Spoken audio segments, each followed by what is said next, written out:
우리는 과연 어떤 존재일까? 이 질문은 오래되었고, 동시에 지금 이 순간에도 여전히 유효한 질문입니다. 우리는 살아가며 수없이 흔들립니다. 기뻐하다가도 금세 낙심하고, 결심했다가도 곧 무너집니다. 누군가의 말 한마디에 마음이 들뜨기도 하고, 사소한 시선 하나에 깊이 상처받기도 합니다. 어제는 옳다고 믿었던 생각이 오늘은 낯설게 느껴지기도 합니다. 우리는 그렇게 변화 속에서 살아갑니다. 붙잡고 싶어도 붙잡히지 않는 감정들, 지키고 싶어도 끝내 지켜지지 않는 다짐들 속에서 자신을 의심하기도 합니다. 왜 나는 늘 이 자리에서 맴도는 것처럼 느껴질까? 왜 같은 실수를 반복하는 것일까? 그러나 가만히 들여다보면 흔들린다는 사실 자체가 우리가 살아있다는 증거이기도 합니다. 돌처럼 굳어 있다면 흔들리지도 않을 것입니다. 이미 닫혀 있다면 갈등조차 일어나지 않을 것입니다. 흔들림은 어쩌면 무언가를 붙잡으려는 몸짓이 아니라 더 넓은 자리로 옮겨가려는 움직임인지도 모릅니다. 넘어지는 경험 속에서 우리는 자신을 봅니다. 실망하는 순간에 우리는 기대를 발견합니다. 후회하는 마음 속에는 더 나아지고 싶은 바람이 숨어 있습니다. 완전하지 않기에 우리는 질문을 멈추지 않습니다. 부족함을 느끼기에 다른 가능성을 상상합니다. 혹시 우리가 겪는 이 모든 흔들림이 결핍의 증거가 아니라 성장의 통로라면 어떨까? 금세 낙심하는 마음 안에도 다시 일어나려는 힘이 함께 숨쉬고 있다면 어떨까? 곧 무너지는 결심 속에도 포기하지 않으려는 의지가 남아있다면 어떨까? 우리는 단단해서 서 있는 존재가 아니라 쓰러졌다가도 다시 일어설 수 있기에 앞으로 나아갈 수 있는 존재인지도 모릅니다. 완성되어 있기 때문에 존귀한 것이 아니라 완성을 향해 움직일 수 있기 때문에 존귀한 존재인지도 모릅니다. 그러니 흔들린다는 이유로 스스로를 가볍게 여기지 말아야 합니다. 지금의 불안과 갈등과 고민은 우리 안에 아직 닫히지 않은 문이 있다는 증거입니다. 그 문을 통해 우리는 조금씩 넓어지고 조금씩 깊어지며 조금씩 다른 사람이 되어갑니다. 누군가를 사랑하다가도 미워하고 이해한다고 말하면서도 쉽게 판단합니다. 그러다 문득 스스로에게 묻게 됩니다. 나는 왜 이토록 부족한가? 나는 과연 깨달음을 향해 나아갈 수 있는 존재인가? 마음은 한 방향으로만 흐르지 않습니다. 따뜻함과 차가움이 한자리에서 부딪히고 신뢰와 의심이 같은 눈빛 안에 공존합니다. 우리는 진심이었다고 말하지만 그 진심조차 오래 유지되지 못할 때가 있습니다. 상대의 아픔을 헤아리겠다고 다짐하면서도 결국 내 기준으로 재단하고 있었음을 뒤늦게 알아차립니다. 그 순간 찾아오는 부끄러움은 우리를 깊은 침묵으로 이끕니다. 왜 나는 넉넉하지 못한가? 왜 내 마음은 이렇게 쉽게 좁아지는가? 그러나 이러한 자각은 이미 무언가가 깨어나고 있다는 신호일지도 모릅니다. 스스로를 돌아보지 않는다면 부족함도 느끼지 못할 것입니다. 아프다는 것은 감각이 살아있다는 뜻입니다. 갈등한다는 것은 더 나은 방향을 찾고 있다는 뜻입니다. 사랑과 미움 사이에서 흔들릴 때 우리는 감정의 노예가 되기도 하지만 동시에 선택의 기로에 서 있기도 합니다. 그 선택은 아주 작을지 모릅니다. 조금 더 들어볼 것인가? 아니면 등을 돌릴 것인가? 한 번 더 이해해 보려 할 것인가?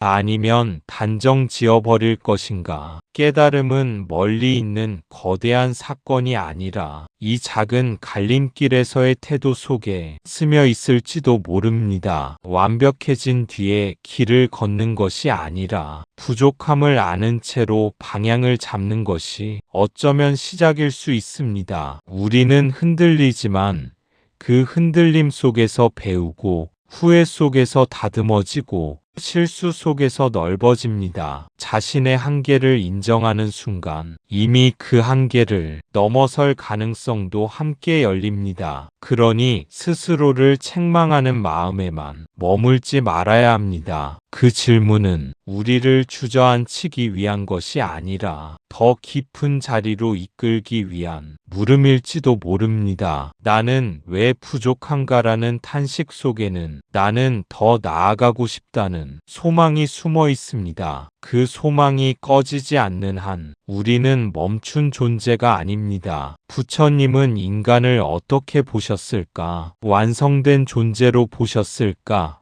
아니면 끝없이 방황하는 미완성의 존재로 보셨을까? 이 물음의 중심에 불성이라는 말이 있습니다. 불성은 문자 그대로 하면 부처의 성품이라는 뜻입니다. 모든 존재 안에 부처가 될 수 있는 바탕이 있다는 선언입니다. 이 선언은 인간을 바라보는 시선을 근본에서부터 바꾸어 놓습니다. 누군가를 평가할 때 우리는 대개 현재의 모습만을 봅니다. 그 사람이 지금 무엇을 하고 있는지, 어떤 성향을 드러내는지에 따라 가치를 매깁니다. 그러나 만약 모든 존재 안에 더 깊은 가능성이 깃들어 있다면 우리는 단지 드러난 겉모습만으로 그 사람을 다 알았다고 말할 수 없게 됩니다. 한순간의 실수로 그 사람의 전부를 규정할 수 없고 지금의 미숙함만으로 그의 끝을 단정할 수도 없습니다. 씨앗을 바라보며 이미 나무의 그늘을 상상하듯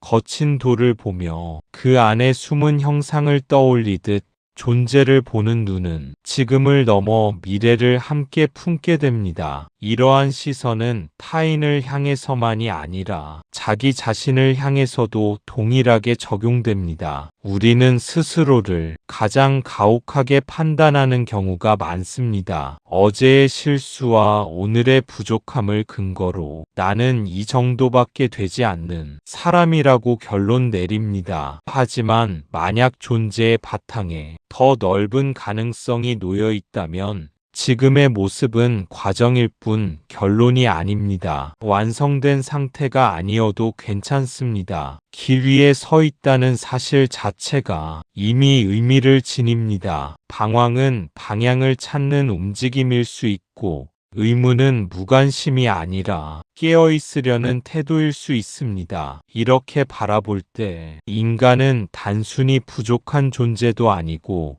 이미 완결된 존재도 아닙니다. 열려있는 존재입니다. 자라날 수 있고 바뀔 수 있으며 스스로를 넘어설 수 있는 힘을 지닌 존재입니다. 그러므로 불성이라는 말은 인간을 이상화하기 위한 표현이 아니라 가능성을 신뢰하는 언어라고 할 수 있습니다. 그 신뢰는 막연한 낙관이 아닙니다. 노력과 성찰, 선택과 책임을 전제로 하는 믿음입니다. 우리가 어떤 방향을 택하느냐에 따라 그 바탕은 점점 또렷해질 수도 있고 여전히 드러나지 않은 채 남아있을 수도 있습니다. 결국 이 선언은 우리에게 묻습니다. 지금 당신은 어떤 가능성을 선택하고 있는가? 이 말은 조용하지만 강력합니다. 왜냐하면 이 말은 어떤 조건도 붙이지 않기 때문입니다. 똑똑해야 한다거나 도덕적으로 완벽해야 한다거나 특별한 능력이 있어야 한다는 전제가 없습니다. 지금 괴로워하는 사람도 실수하는 사람도 길을 잃은 사람도 그 가능성에서 제외되지 않습니다. 이 선언이 깊은 울림을 주는 이유는 여기에 있습니다. 세상은 늘 조건을 내세웁니다. 더 잘해야 인정받고 더 나아져야 사랑받으며 더 성취해야 존중받는다고 말합니다. 우리는 그런 기준 속에서 스스로를 끊임없이 비교합니다. 조금이라도 뒤처진 것 같으면 작아지고 기대에 미치지 못하면 가치가 줄어든 듯 느낍니다. 하지만 아무 조건 없이 열려있는 가능성이라는 말은 그 모든 비교의 기준을 잠시 내려놓게 만듭니다. 지금의 성취가 아니라 존재 자체가 출발점이 되기 때문입니다. 상처가 있다고 해서 자격이 사라지는 것은 아닙니다. 넘어졌다고 해서 길에서 제외되는 것도 아닙니다. 오히려 가장 어두운 순간에 그 말은 더 또렷하게 다가옵니다. 나는 아직 준비되지 않았다고 느낄 때,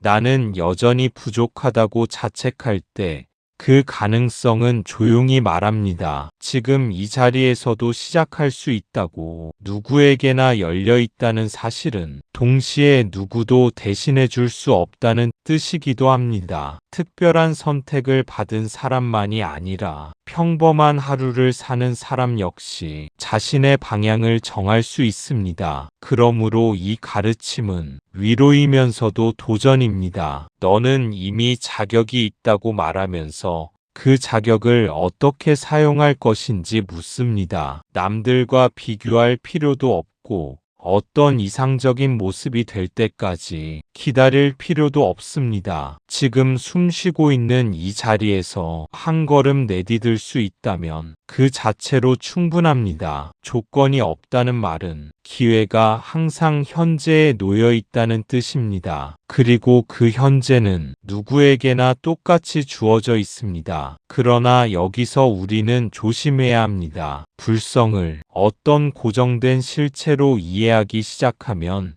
그것은 곧 가르침과 어긋나기 시작합니다. 부처님은 고정된 자아를 인정하지 않으셨습니다. 변하지 않는 영원한 나라는 것은 없다고 하셨습니다. 우리의 몸도 변하고 감정도 변하고 생각도 변합니다. 붙잡을 수 있는 단단한 중심은 없습니다. 그렇다면 불성은 무엇인가? 변하지 않는 어떤 참나 같은 것인가? 만약 우리가 그것을 또 하나의 단단한 본체로 상상한다면 우리는 이름만 바꾼 채 예전의 생각으로 돌아가게 됩니다. 겉으로는 새로운 말을 쓰지만 속에서는 여전히 변하지 않는 무언가를 붙들고 싶어 합니다. 그러나 가르침이 가리키는 방향은 붙잡음이 아니라 놓아감에 가깝습니다. 고정된 중심을 세우는 대신 끊임없이 일어나고 사라지는 흐름을 있는 그대로 보는 일입니다. 몸은 세월에 따라 달라지고 마음은 상황에 따라 흔들리며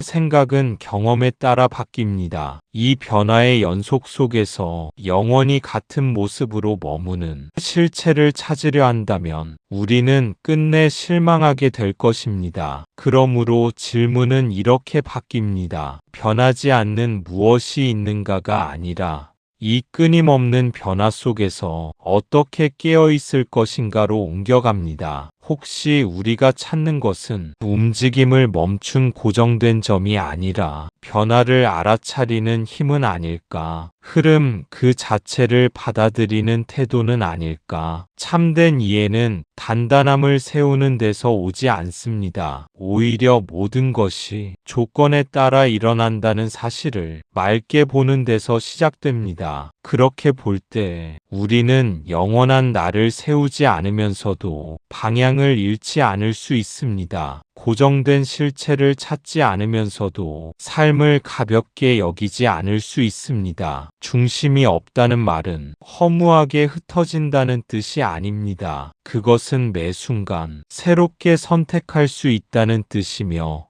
어느 한 모습에 갇히지 않는다는 뜻입니다. 그러니 불성을 무엇이라고 부르든 그것을 붙들어 둘 수 있는 대상으로 만들지 말아야 합니다. 이해하려는 순간 이미 또 다른 개념을 세우고 있지 않은지 돌아보아야 합니다. 가르침은 어떤 실체를 세우기보다 집착을 비추어 보게 하는 등불과 같습니다. 그 빛 아래에서 우리는 고정된 나를 주장하지 않으면서도 깨어있는 삶을 선택할 수 있습니다. 불성은 그런 의미의 실체가 아닙니다. 그것은 영혼이 아닙니다. 마음 깊은 곳에 숨어있는 단단한 핵도 아닙니다. 오히려 불성은 가능성에 가깝습니다. 누구든지 깨어날 수 있다는 열려있음입니다. 모든 존재가 변화할 수 있다는 사실 그 자체입니다. 가능성이라는 말은 아직 완성되지 않았다는 뜻을 품고 있습니다. 이미 정해진 모습이 아니라 앞으로 펼쳐질 수 있는 방향을 가리킵니다. 그래서 그것은 손에 잡히지 않습니다. 형태가 없고 색깔도 없으며 어디에 있다고 지목할 수도 없습니다. 그러나 분명히 작용합니다. 어둠 속에서도 빛을 찾으려는 마음으로,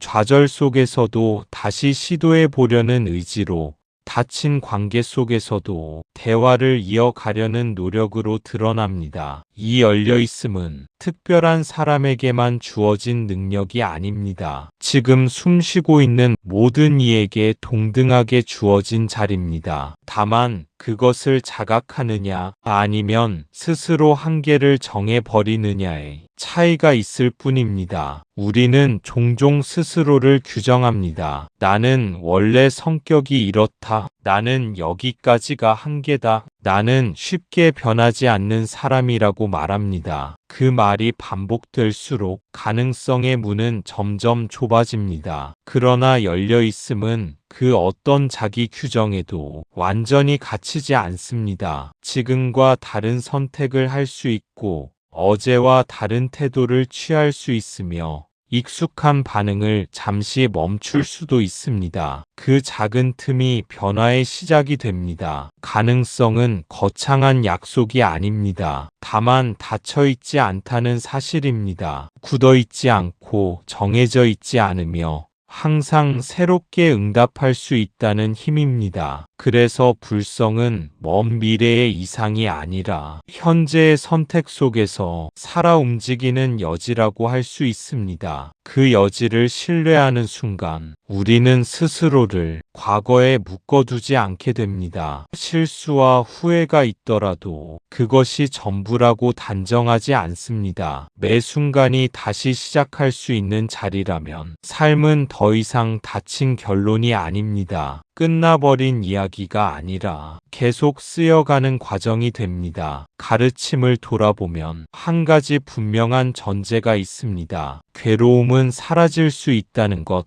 무지는 지혜로 바뀔 수 있다는 것, 집착은 놓일 수 있다는 것입니다. 만약 인간이 본질적으로 어리석음으로 고정된 존재라면 이런 가르침은 성립할 수 없습니다. 그러나 우리는 고정되어 있지 않습니다. 그렇기에 우리는 달라질 수 있습니다. 불성은 새로 만들어지는 것이 아닙니다. 수행을 통해 어디선가 가져오는 것도 아닙니다. 그것은 가려진 것이 드러나는 일에 가깝습니다. 마치 오래된 창문을 닦아내는 일과도 같습니다. 밖의 풍경이 새로 생겨나는 것이 아니라 먼지가 걷히면서 본래 보이던 것이 또렷해지는 것입니다. 빛은 늘 비추고 있었지만 가려져 있었기에 어둡게 느껴졌을 뿐입니다. 우리의 마음도 그러합니다. 습관처럼 반복해온 생각들, 익숙해서 의심하지 않았던 판단들, 당연하다고 여겼던 집착들이 시야를 흐리게 만듭니다. 그것들이 조금씩 옅어질 때 전혀 다른 세계가 펼쳐지는 것이 아니라 같은 세계를 다르게 보게 됩니다. 괴로움이 영원한 운명이라면 벗어남을 말할 수 없을 것입니다. 무지가 본질이라면 배움은 의미를 잃을 것입니다. 그러나 우리는 경험을 통해 알게 됩니다. 어제 이해하지 못했던 것을 오늘은 조금 더 넓게 바라볼 수 있다는 사실을, 한때는 도저히 내려놓을 수 없을 것 같던 감정이 시간과 성찰을 거치며 조용히 힘을 잃어가는 순간을, 이 변화는 갑작스러운 기적이라기보다 지속적인 알아차림의 결과에 가깝습니다. 무엇이 마음을 묶고 있는지 보고 그 매듭을 하나씩 풀어가는 과정입니다. 그래서 수행은 새로운 자아를 만드는 일이 아닙니다. 다른 사람이 되는 일도 아닙니다. 오히려 덧붙여 온 것을 덜어내고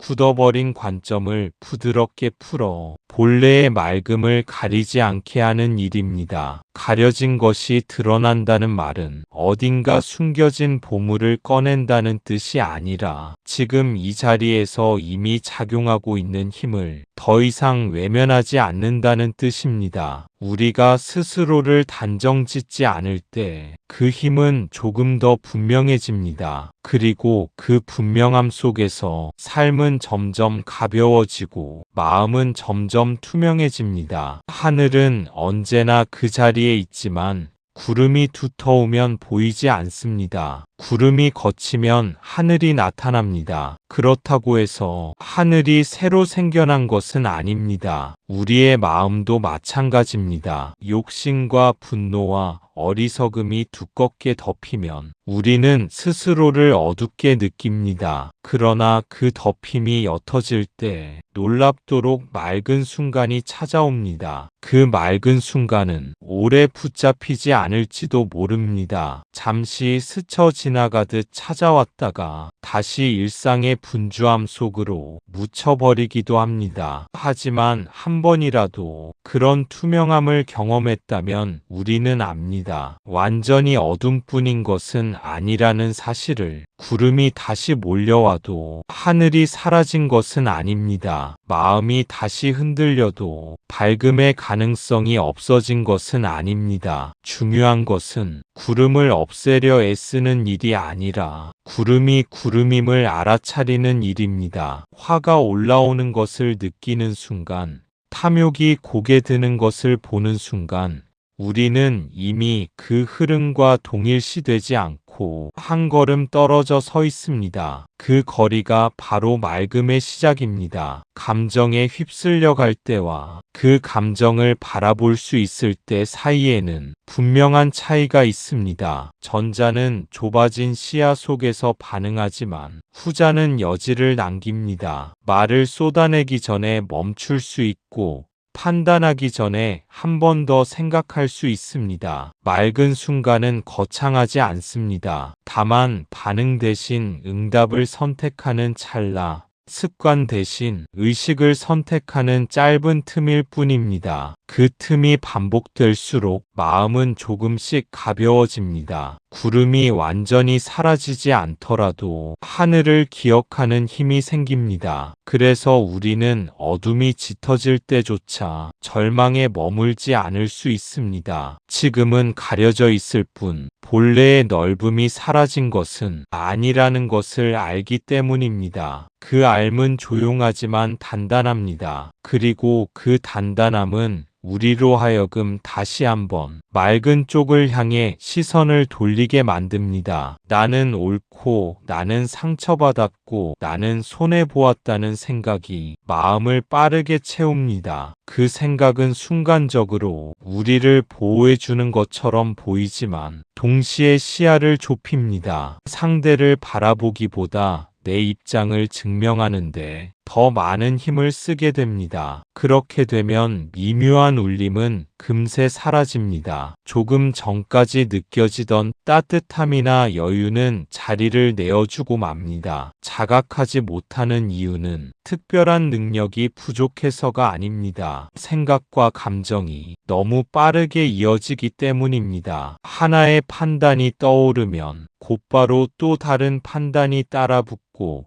그 위에 과거의 기억과 해석이 덧붙습니다. 그 흐름 속에서 우리는 그저 자동으로 반응할 뿐입니다. 멈추지 않으면 볼 수 없습니다. 잠시라도 멈추어야 지금 무엇이 일어나고 있는지 알아차릴 수 있습니다. 그러나 우리는 멈추는 일을 두려워합니다. 멈추면 손해를 볼 것 같고 뒤처질 것 같고 약해 보일 것 같다고 느낍니다. 그래서 더욱 나라는 생각을 붙듭니다. 하지만 아이러니하게도 그 생각을 꼭 붙들수록 마음은 더 쉽게 흔들립니다. 자기를 지키려는 애씀은 결국 더 많은 긴장을 낳습니다. 반대로 잠시 내려놓는 순간 공간이 생깁니다. 그 공간 안에서 이해하려는 마음도 멈추는 힘도 올바른 선택을 향한 용기도 자연스럽게 숨을 쉽니다. 자각하지 못하는 까닭은 빛이 없어서가 아니라 시선이 늘 바깥으로만 향해 있기 때문입니다. 조금만 안으로 돌려보면 이미 여러 번 다른 길을 선택했던 기억이 떠오릅니다. 그 기억은 우리에게 말합니다. 항상 같은 방식으로 반응해야 하는 것은 아니라고. 그 가능성을 잊지 않는다면 우리는 점점 더 자주 그 자리에 서게 될 것입니다. 누군가를 진심으로 이해하려는 마음이 일어나는 순간이 그렇습니다. 화가 치밀어 오르지만 그것을 알아차리고 멈추는 순간이 그렇습니다. 이익보다 옳음을 선택하는 순간이 그렇습니다. 그때 우리는 이미 불성이 작용하는 자리에 서 있습니다. 그렇다면 왜 우리는 늘 그것을 자각하지 못하는가? 이유는 단순합니다. 우리는 끊임없이 나라는 생각에 매달리기 때문입니다. 그 생각은 아주 교묘합니다. 겉으로는 나를 지키는 것처럼 보이지만 실제로는 나를 좁은 울타리 안에 가둡니다. 내가 맞다는 확신은 마음을 단단하게 만드는 대신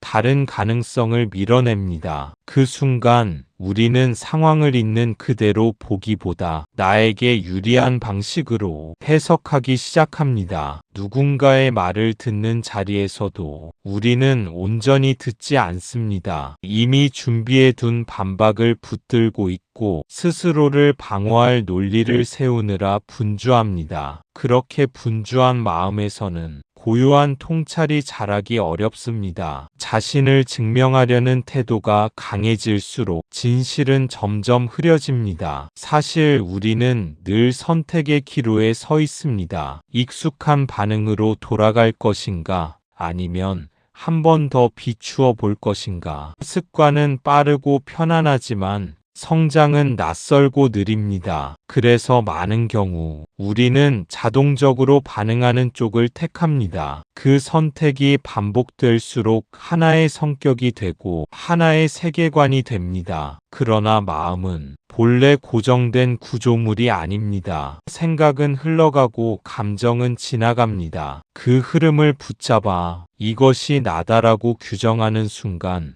유연함은 사라집니다. 흐르는 것을 흘러가게 둘 때에만 우리는 더 넓은 자리로 옮겨 설 수 있습니다. 자각은 거창한 결심에서 시작되지 않습니다. 아주 미세한 틈에서 시작됩니다. 반응하기 직전에 짧은 멈춤, 판단하기 전에 한 번 더 바라봄.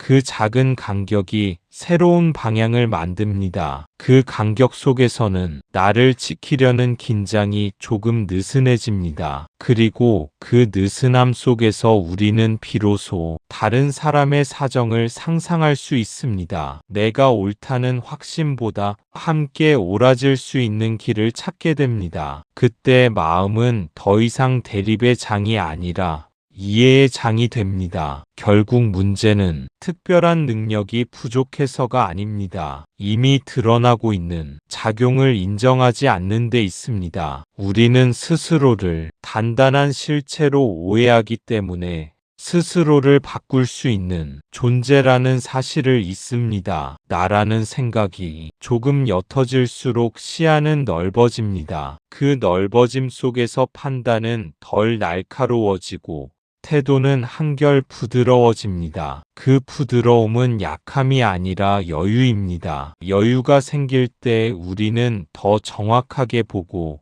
더 깊이 이해합니다. 그래서 필요한 것은 거대한 변화가 아닙니다. 매 순간 스스로를 절대화하지 않는 태도입니다. 생각이 올라오면 그것을 전부로 삼지 않고 감정이 일어나도 그것에 이름을 붙여 고정하지 않는 연습입니다. 그 연습이 쌓일수록 우리는 점점 투명해집니다. 투명해질수록 마음은 가볍고 가벼워질수록 선택은 자유로워집니다. 그리고 그 자유 속에서 우리는 비로소 자기중심적 사고에 매이지 않는 넓은 자리에서 세상을 바라볼 수 있게 됩니다. 나의 입장에 집착합니다. 나의 감정에 집착합니다. 나의 옳음에 집착합니다. 나의 상처에 집착합니다. 집착은 마음을 좁게 만듭니다. 좁아진 마음에서는 지혜가 자유롭게 드러나기 어렵습니다. 불성은 사라진 것이 아니라 집착에 의해 가려진 것입니다. 수행은 새로운 것을 더하는 일이 아닙니다. 붙들고 있는 것을 내려놓는 연습입니다. 무언가를 더 얻어야 완전해질 것처럼 느끼지만 실은 쥐고 있는 힘을 조금 풀어주는 것이 먼저입니다. 손을 꽉 쥐고 있으면 아무것도 담을 수 없습니다. 펴야만 다른 것이 스며들 수 있습니다. 마음도 다르지 않습니다. 끝까지 옳음을 주장하려는 태도 속에서는 상대의 말이 들어올 자리가 없습니다. 상처를 반복해 떠올릴수록 그 기억은 더 단단해지고 현재의 관계까지 물들입니다. 내 감정이 전부인 듯 여길 때 우리는 그 감정에 끌려다닙니다. 그러나 한 발 물러서서 바라보면 그 모든 것은 잠시 머물다 가는 흐름임을 알 수 있습니다. 흐름을 흐름으로 인정하는 순간 붙들어야 할 이유도 조금은 약해집니다. 내려놓는다는 것은 무책임해지는 일이 아닙니다. 옳고 그름을 포기하는 것도 아닙니다. 다만 그것에 매여 스스로를 묶지 않는 일입니다. 고집을 덜어낼수록 판단은 더 맑아지고 선택은 더 가벼워집니다. 집착이 느슨해질 때 마음에는 여백이 생깁니다. 그 여백 속에서 타인의 아픔도 보이고 나의 한계도 솔직하게 인정할 수 있습니다. 억지로 지혜를 끌어내려 하지 않아도 자연스럽게 균형이 잡힙니다. 그래서 수행은 성취의 목록을 늘리는 과정이 아니라 불필요한 짐을 하나씩 내려놓는 과정에 가깝습니다. 내가 아니면 안 된다는 생각,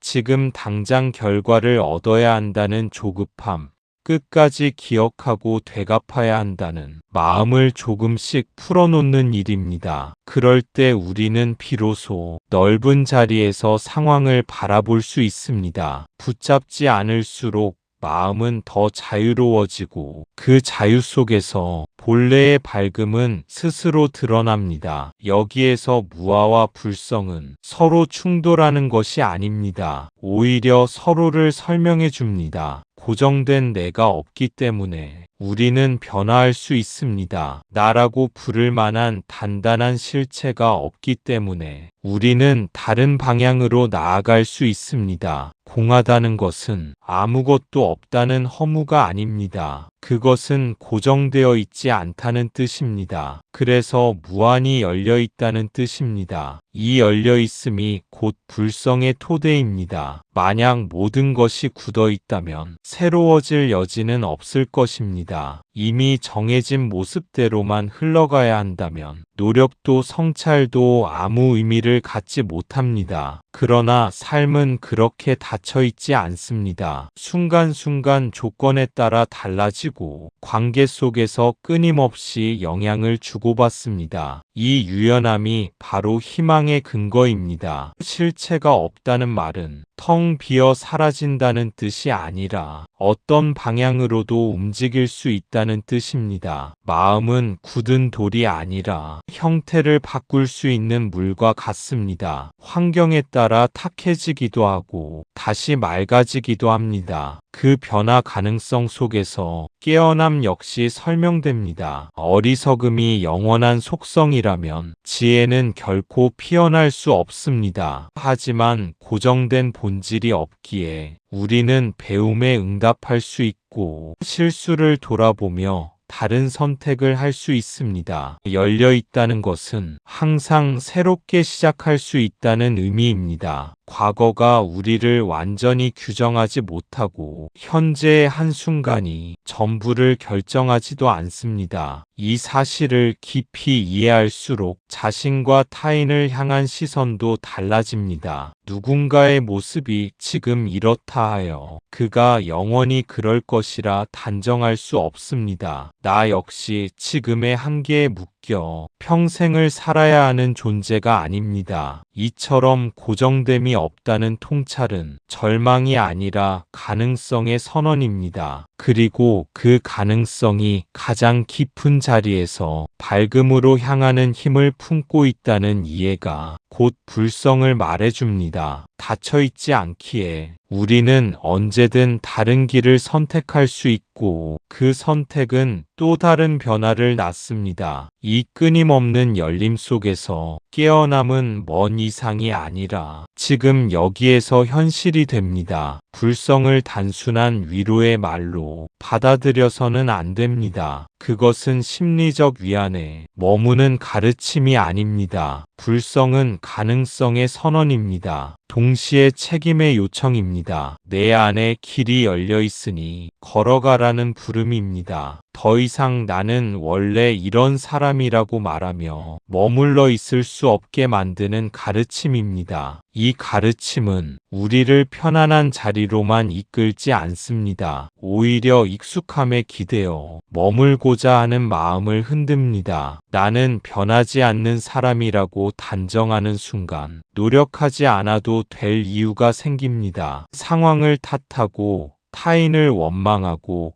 환경을 핑계로 삼으며 지금의 모습에 안주할 수 있습니다. 그러나 길이 열려 있다는 사실을 안다면 그 자리에 그대로 머무는 일은 더 이상 자연스럽지 않습니다. 가능성이 있다는 말은 선택 또한 내 몫이라는 뜻이기 때문입니다. 화를 내는 것이 익숙하다면 그 익숙함을 돌아볼 책임이 생깁니다. 무관심이 편하다면 그 편안함이 무엇을 놓치게 하는지 살펴볼 의무가 생깁니다. 불성은 우리를 평가하지 않지만 우리를 깨웁니다. 내 안에 이미 방향을 바꿀 힘이 있다고. 그러니 스스로를 과소평가하지도 말고 스스로를 변명으로 묶어두지도 말라고 말합니다. 이 부름은 조용하지만 단호합니다. 남이 대신 걸어줄 수 없고 시간이 저절로 해결해 주지도 않습니다. 한 생각을 돌이키는 일, 한마디를 삼키는 일,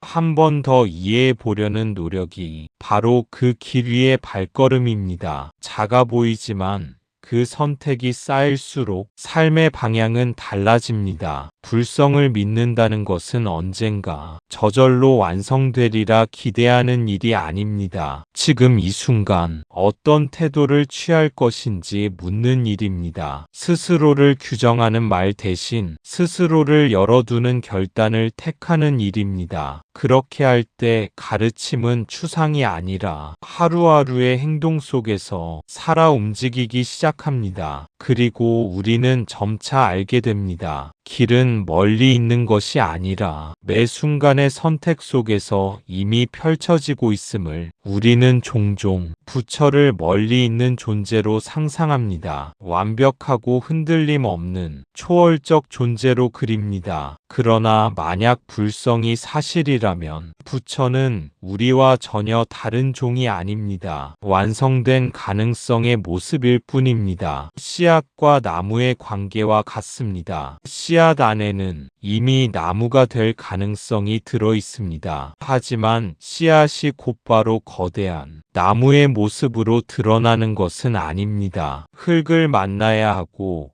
물을 머금어야 하며 빛을 향해 자라나는 시간이 필요합니다. 겉으로 보기에는 작은 알갱이에 불과하지만 그 안에는 방향성과 힘이 담겨 있습니다. 적절한 조건을 만나면 그 잠재력은 스스로를 펼쳐 보입니다. 사람 또한 마찬가지입니다. 지금은 연약해 보이고 쉽게 흔들리는 존재처럼 느껴질지라도 그 안에 담긴 가능성까지 작다고 단정할 수는 없습니다. 완성된 모습은 어느 날 갑자기 외부에서 주어지는 선물이 아니라 안에 품고 있던 힘이 충분히 발현된 상태에 가깝습니다. 씨앗이 스스로를 포기하지 않듯 우리 역시 현재의 모습만으로 자신을 규정할 필요는 없습니다. 싹이 트기 전의 시간은 아무 일도 일어나지 않는 공백처럼 보일 수 있습니다. 그러나 보이지 않는 자리에서 이미 변화는 시작되고 있습니다. 마음의 성장도 그렇습니다. 작은 이해 하나, 짧은 참음 하나, 사소해 보이는 배려 하나가 보이지 않는 뿌리가 됩니다. 그 뿌리가 깊어질수록 바람이 불어도 쉽게 쓰러지지 않습니다. 완성된 가능성이라는 말은 특별한 혈통이나 선택된 자격을 뜻하지 않습니다. 다만 충분히 있고 자라난 상태를 가리킵니다. 그러므로 부처를 바라본다는 것은 닿을 수 없는 이상을 동경하는 일이 아니라 우리 안에 숨쉬는 힘이 어디까지 펼쳐질 수 있는지 보는 일입니다. 씨앗을 보며 나무를 떠올리듯 현재의 나를 보면서도 더 넓게 자라날 모습을 상상할 수 있습니다. 그 상상이 헛된 꿈이 아니라는 점에서 이 비유는 우리에게 깊은 용기를 줍니다. 그러나 햇빛과 물과 시간이 필요합니다. 조건이 갖추어지지 않으면 씨앗은 끝내 씨앗으로 남습니다. 우리 역시 마찬가지입니다. 불성은 씨앗과 같습니다. 수행은 그 씨앗을 자라게 하는 조건입니다. 아무리 가능성이 품어져 있다 해도 돌보지 않으면 드러나지 않습니다. 메마른 땅에 떨어진 씨앗은 자라날 힘을 쓰지 못한 채 그 자리에서 머물 수밖에 없습니다. 그래서 환경과 노력이 중요합니다. 마음의 토양이 거칠고 끊임없이 자극에 흔들린다면 깨어있음은 쉽게 싹트지 못합니다. 잠시 멈추어 자신을 돌아보는 시간,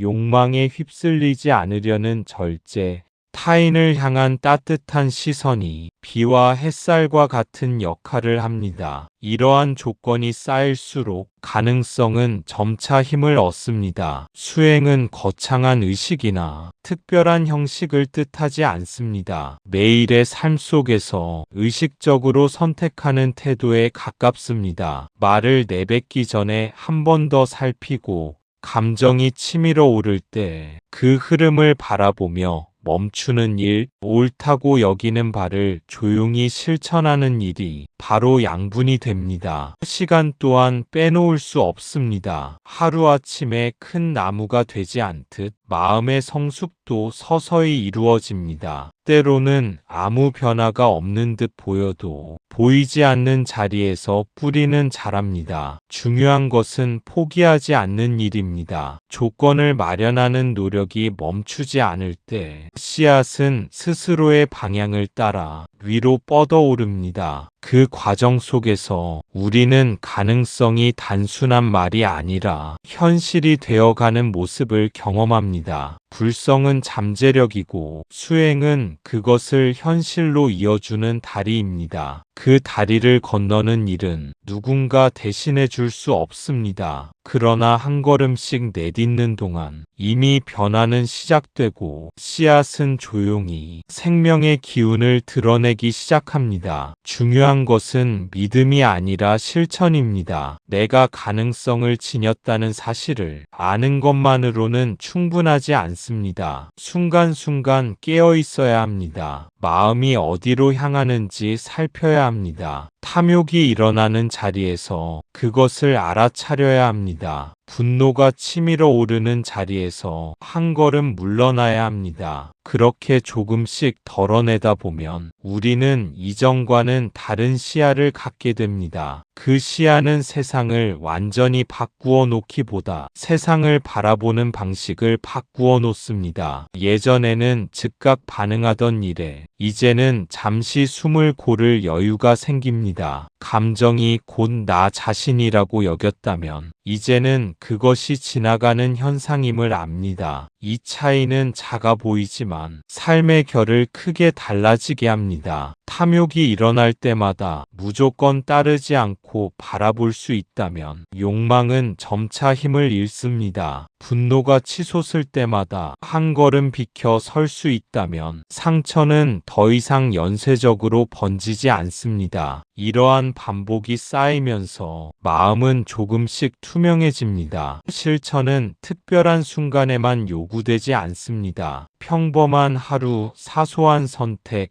아무도 알아주지 않는 자리에서 조용히 이어질 때 힘을 얻습니다. 아는 것과 사는 것은 다릅니다. 가능성을 이해하는 것과 그 가능성을 현실로 드러내는 것은 전혀 다른 차원의 일입니다. 그래서 깨어있음은 한 번의 결심으로 끝나지 않습니다. 매 순간 다시 시작해야 하는 과정입니다. 놓쳤다면 다시 돌아오고 흔들렸다면 다시 중심을 찾으면 됩니다. 완벽하게 해내는 것이 목표가 아니라 멈추지 않는 것이 중요합니다. 조금씩 덜어내는 노력이 이어질수록 집착은 느슨해지고 시야는 넓어집니다. 그 넓어진 자리에서 타인의 입장이 보이고 상황의 여러 면이 드러납니다. 그러면 선택 또한 달라집니다. 이전과는 다른 반응, 이전과는 다른 말, 이전과는 다른 태도가 자연스럽게 나타납니다. 그 변화는 거창하지 않지만 분명히 삶을 다른 방향으로 이끕니다. 그리고 그 방향 속에서 가능성은 더 이상 추상이 아니라 살아있는 현실이 됩니다. 세상이 달라지는 것이 아닙니다. 보는 방식이 달라지는 것입니다. 불성은 거창한 신비 체험이 아닙니다. 일상의 아주 작은 선택 속에서 드러납니다. 이해하려는 마음 속에서 드러납니다. 내려놓으려는 용기 속에서 드러납니다. 다시 시작하려는 의지 속에서 드러납니다. 눈앞의 풍경은 어제와 크게 다르지 않지만 그 풍경을 대하는 태도는 전혀 달라질 수 있습니다. 같은 말을 듣고도 상처로 받아들이느냐, 배움으로 받아들이느냐에 따라 마음의 방향은 달라집니다. 같은 상황 속에서도 원망을 키울 것인지 이해를 넓힐 것인지는 우리의 선택에 달려 있습니다. 거대한 깨달음이 번개처럼 내려와 삶을 한순간에 바꾸어 놓는 일만을 기대한다면 우리는 가장 중요한 자리를 놓치게 됩니다. 밥을 짓고 사람을 만나고 일을 하고 쉬는 평범한 시간 속에서 마음은 끊임없이 길을 선택하고 있습니다. 그 선택이 쌓여 한 사람의 방향을 만듭니다. 이해하려는 마음은 상대를 바꾸기 전에 먼저 나의 고집을 누그러뜨립니다. 내려놓으려는 용기는 지지 않기 위해 애쓰던 긴장을 풀어줍니다. 다시 시작하려는 의지는 실패를 이유로 멈추지 않게 합니다. 이 모든 것은 눈에 잘 띄지 않지만 분명히 삶을 정화합니다. 특별한 체험이 없어도 마음이 조금 더 넓어졌다면 이미 변화는 일어나고 있습니다. 어제보다 덜 집착하고 어제보다 조금 더 배려할 수 있다면 그 자리에서 밝음은 작용하고 있습니다. 결국 중요한 것은 지금 이 순간 어떤 태도를 선택하느냐입니다. 거창한 이상을 향해 도약하기보다 눈앞의 관계와 상황 속에서 가장 성실한 선택을 해나가는 일입니다. 그렇게 하루를 살고 또 하루를 살아가다 보면 우리는 어느새 다른 사람이 되어 있습니다. 세상은 여전히 복잡하고 예상대로 흘러가지 않더라도 마음의 자리는 이전보다 단단해집니다. 그리고 그 단단함 속에서 밝음은 조용히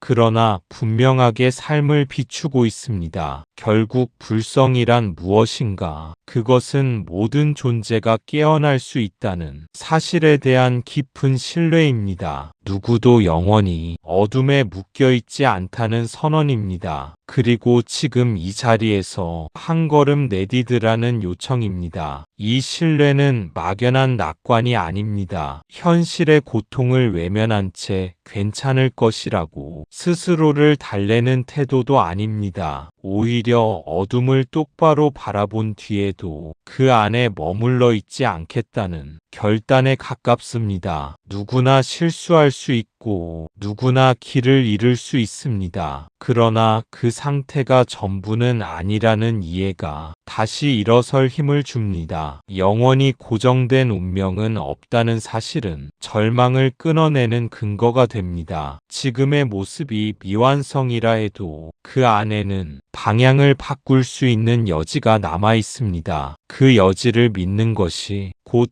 이 가르침의 핵심입니다. 한 걸음 내디드라는 요청은 멀리 있는 이상을 향해 달려가라는 명령이 아닙니다. 지금의 생각을 살피고 지금의 말을 가다듬고 지금의 행동을 돌아보라는 뜻입니다. 거창하지 않아도 됩니다. 어제와 같은 실수를 반복하지 않겠다는 다짐, 타인의 말을 끝까지 들어보려는 노력, 불필요한 집착을 하나 내려놓는 선택이면 충분합니다. 그 작은 움직임이 모여 삶의 흐름을 바꿉니다. 깨어날 수 있다는 신뢰는 우리를 나약하게 만들지 않습니다. 오히려 스스로를 책임 있게 만듭니다. 누군가 대신해 주기를 기다리기보다 스스로 방향을 정하게 합니다. 어둠이 완전히 사라진 뒤에야 움직이는 것이 아니라 어둠 속에서도 한 발을 내딛게 합니다. 그 발걸음은 느릴지 몰라도 멈추지 않는 한 길은 이어집니다. 결국 이 가르침은 묻습니다. 지금 여기에서 당신은 어떤 선택을 하겠는가? 그 물음에 응답하는 순간 가능성은 생각을 넘어 현실의 삶으로 스며들기 시작합니다. 불성은 미래의 약속이 아닙니다. 현재의 가능성입니다. 지금 이 순간 마음을 어떻게 쓰느냐에 따라 드러나기도 하고 가려지기도 하는 살아있는 자리입니다. 그래서 그것은 먼 훗날에야 확인될 보상이 아닙니다. 지금 숨쉬고 있는 이 자리에서 이미 작용하고 있는 힘입니다. 마음을 거칠게 쓰면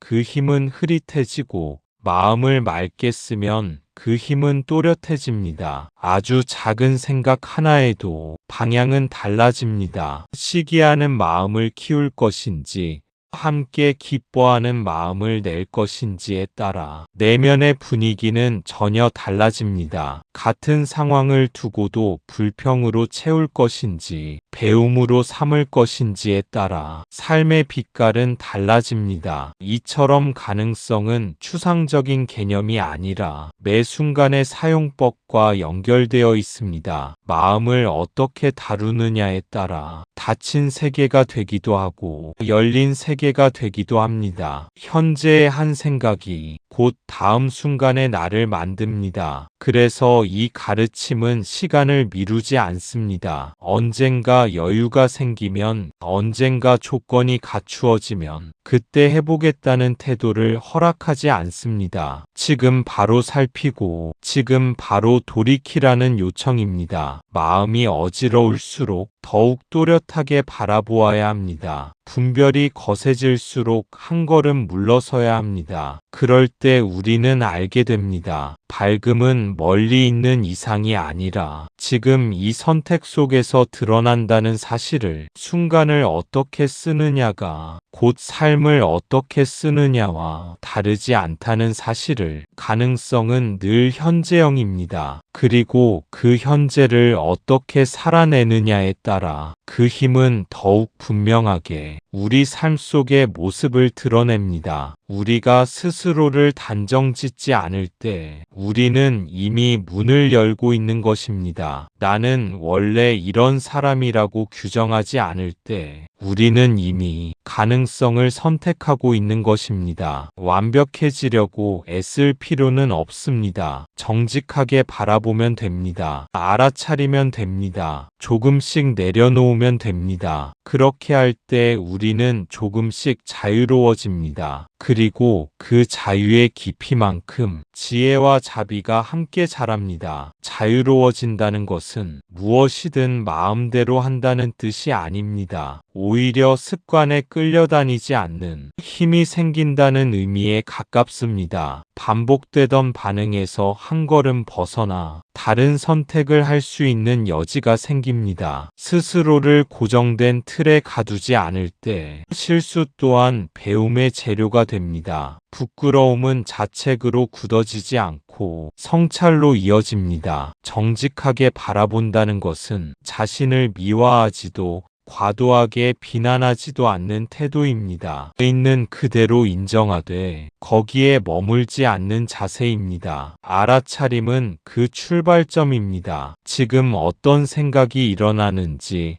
어떤 감정이 마음을 흔드는지 분명히 보는 순간 우리는 이미 휩쓸림에서 벗어나기 시작합니다. 조금씩 내려놓는 연습은 마음을 가볍게 합니다. 끝까지 옳아야 한다는 부담, 반드시 인정받아야 한다는 갈망, 상처를 기억해야만 안전하다는 믿음이 서서히 힘을 잃습니다. 그 자리에 여유가 생깁니다. 여유가 생기면 타인의 입장을 상상할 공간도 생깁니다. 그래서 지혜는 차가운 판단이 아니라 따뜻한 통찰로 드러납니다. 자비 또한 억지로 만들어내는 감정이 아니라 자연스럽게 흘러나오는 태도가 됩니다. 마음이 자유로울수록 경계는 옅어지고 나와 너를 가르는 선은 부드러워집니다. 그 깊이만큼 이해는 넓어지고 행동은 한층 섬세해집니다. 결국 우리는 거창한 변신이 아니라 조용한 전환을 경험하게 됩니다. 스스로를 묶던 매듭이 풀리면서 삶은 이전보다 넓은 자리에서 펼쳐집니다. 그리고 그 자리에서 지혜와 자비는 따로 떨어진 덕목이 아니라 하나의 흐름처럼 함께 자랍니다. 어쩌면 불성은 먼 곳에 있는 답이 아닐지도 모릅니다. 질문을 놓지 않는 태도일지도 모릅니다. 나는 어떤 마음으로 지금을 살아가고 있는가라는 물음을 계속 품고 가는 힘일지도 모릅니다. 그 물음이 사라지지 않는 한 우리의 가능성도 사라지지 않습니다. 답을 빨리 얻고 싶어 하는 마음은 때로는 성장을 멈추게 합니다. 확실한 결론에 기대면 더 이상 살피지 않아도 될 것처럼 느껴지기 때문입니다. 그러나 질문을 간직한 채 살아간다는 것은 스스로를 계속해서 비추어 본다는 뜻입니다. 지금의 선택이 어디에서 비롯되었는지, 이 말이 누군가에게 어떤 울림을 남길지, 이 행동이 나를 어떤 방향으로 이끌지 묻고 또 묻는 태도입니다. 이 물음은 우리를 불편하게 만들기도 합니다. 익숙한 방식에 안주하려 할 때 조용히 제동을 걸기 때문입니다. 하지만 바로 그 불편함 속에서 깨어있음은 유지됩니다. 질문을 놓지 않는 사람은 자신을 완성된 존재로 착각하지 않습니다. 항상 배울 여지가 있고 언제든 돌아볼 부분이 있음을 인정합니다. 그 인정이 겸손을 낳고 겸손은 다시 배움의 문을 엽니다. 나는 어떤 마음으로 지금을 살고 있는가라는 물음은 특별한 수행의 자리에서만 필요한 것이 아닙니다. 일터에서도 관계 속에서도 혼자 있는 시간 속에서도 언제든 되살아날 수 있습니다. 그 물음이 살아있는 한 우리는 자동적으로 흘러가지 않습니다. 잠시 멈추어 방향을 점검합니다. 혹시 좁아지지 않았는지, 혹시 무감각해지지 않았는지 살핍니다. 이처럼 스스로를 비추는 힘이 이어질 때 가능성은 마르지 않습니다. 어둠이 스쳐 지나가더라도 다시 돌아올 자리가 있기 때문입니다. 결국 중요한 것은 완벽한 해답을 소유하는 일이 아니라 깨어있는 물음을 간직하는 일입니다. 그 물음과 함께 걷는 삶 속에서 가능성은 끊임없이 숨쉬며 우리의 하루를 새롭게 빚어갑니다. 우리는 부처가 될 수 있는 존재인가? 확신에 찬 대답을 서두를 필요는 없습니다. 다만 이렇게 말할 수는 있습니다. 우리는 닫힌 존재가 아닙니다. 우리는 변화할 수 있습니다. 우리는 깨어날 수 있습니다. 그 가능성이 바로 불성입니다. 그리고 그 가능성은 지금 이 자리에서 우리의 한 생각과 한 선택 속에서 조용히 숨쉬고 있습니다. 그 숨결을 놓치지 않고 살아가는 것, 그것이 곧 수행이며 불성을 살아내는 길일 것입니다. 거창한 선언이 없어도 됩니다. 스스로를 특별한 존재로 증명하려 애쓰지 않아도 됩니다. 다만 매 순간을 허투루 흘려보내지 않으려는 마음이면 충분합니다. 생각 하나가 일어날 때 그 방향을 살피고 말 한마디를 건넬 때 그 울림을 헤아리는 태도면 됩니다. 가능성은 요란하지 않습니다. 조용히 그러나 끊임없이 우리 삶이 가장 가까운 자리에서 움직이고 있습니다. 때로는 흔들리고 때로는 잊어버리더라도 다시 돌아올 수 있다면 길은 이어집니다. 완전해진 뒤에야 걷는 길이 아니라 걸어가며 점차 맑아지는 길입니다. 어둠이 찾아와도 그 속에서 한 줄기 빛을 찾으려는 마음이 있다면 이미 멈춘 것은 아닙니다. 스스로를 단정하지 않고 타인을 쉽게 규정하지 않으며 매 순간을 배움의 자리로 삼으려는 태도, 그것이 이 가능성을 현실로 바꾸는 힘입니다. 멀리서 답을 찾기보다 지금의 마음을 바로 세우는 일, 거기에서 모든 변화는 시작됩니다. 한 생각이 부드러워지면 관계가 달라지고 한 선택이 깊어지면 삶의 방향이 달라집니다. 그 작은 전환이 쌓여 어느새 우리는 이전과 다른 자리에 서게 됩니다. 결국 길은 밖에 따로 놓여 있지 않습니다. 지금 이 순간 어떤 마음을 쓰느냐에 따라 이미 펼쳐지고 있습니다. 그 길 위에서 조용히 깨어 있으려는 노력,